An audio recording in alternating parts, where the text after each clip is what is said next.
নমস্কার, আমি অ্যাস্ট্রোলজিস্ট শ্রী তাপস আচার্য। আমার ইউটিউব চ্যানেল আপনাদের সবাইকে স্বাগতম। 2024 অক্টোবর মাস সিংহ রাশি জাতক বা জাতিকাদের ভাগ্য বা কর্ম, তারা কোন সেক্টরে গেলে সফলতা পাবে, কোন সেক্টরে গেলে এদের ব্যর্থতা আসবে। যারা সিংহ রাশি জাতক বা জাতিকারা, তারা কিন্তু দারুণ মেধা, তাদের কিন্তু একটা অহংকার বোধ আছে। আর্থিক দিক থেকে এরা দারুণ সফলতার সাথে কাজ করে। দাম্পত্য জীবন করে এদের দারুণ সফলতার সাথে চলে। ব্যবসায় কিন্তু এরা দারুণ নাম যশ খ্যাতি তৈরি করে। চাকরির ক্ষেত্রে একাধিক জব এদের জীবনে আসে এবং খুব বড় পোস্টে এরা চাকরি করতে পছন্দ করে।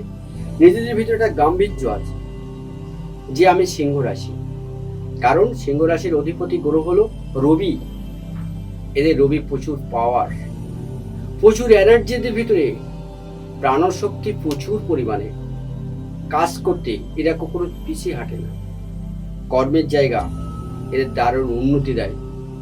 বিদেশে এরা দারুণ দারুণ সফলতার সাথে কাজ করে। যারা ডাক্তার, বড় বড় রাজনীতিবিদ, যারা যারা বড় বড় ব্যবসার সেক্টরে যারা আছে, তারা কিন্তু দারুণ উন্নতি। যারা স্টোনের ব্যবসা করে, যারা মার্বেলের ব্যবসা করে, তাদের কিন্তু দারুণ সফলতা দেয় এই সিংহ রাশির জাতক বা জাতিকাদের।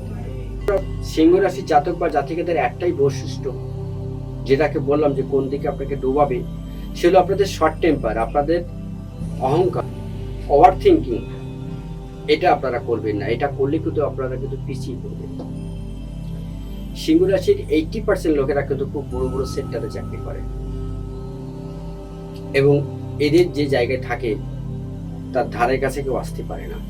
কারণ এরা কিন্তু একটু গাম্ভীর্য, অহংকারী। এদের ভিতরে কিন্তু সেই চেতনা, বিদ্যা, জ্ঞান, বৈভব, এদের কিন্তু এক্সট্রা একটা এনার্জি এদের ভিতরে কাজ করে। ঈশ্বরের এরা যেন দূর, এরা যেন মানুষের মনের কথা বলতে পারে। এরা এতটা কাজের প্রতি অ্যাক্টিভ। এরা যখন কাজ করবে তখন কিন্তু কাজ করবে, যখন ঘুমাবে তখন কিন্তু ঘুমাবে। কিন্তু অক্টোবর মাস সিংহ রাশির জাতক বা জাতিকাদের কিন্তু দারুণ উন্নতির যোগ দেখতে পাচ্ছি। তবে সিংহ রাশির জাতক বা জাতিকারা একটু সাবধানে থাকবেন। যাদের প্রেশার বা হার্টের সমস্যা, তারা একটু সতর্কতার সাথে চলাফেরা করবেন। ওভারঅল আপনাদের চার্ট কিন্তু খুব ভালো বলছে। তবে আজকে এই পর্যন্ত। নমস্কার, সবাই ভালো।